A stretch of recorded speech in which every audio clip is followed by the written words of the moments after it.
ఇక ముందు జీవితం గురుతైన లేదని నిన్ను కలుసుకున్న క్షణం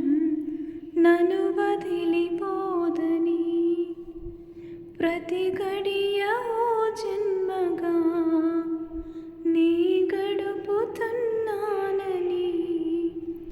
ఈ మహిమ నీదేనని నీకైనా తెలుసాని నీకు చెప్పాలని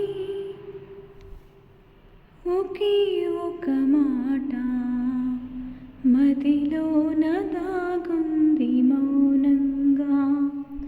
ఒకే ఒక మాట పెదవో పలేనంత తీయంగా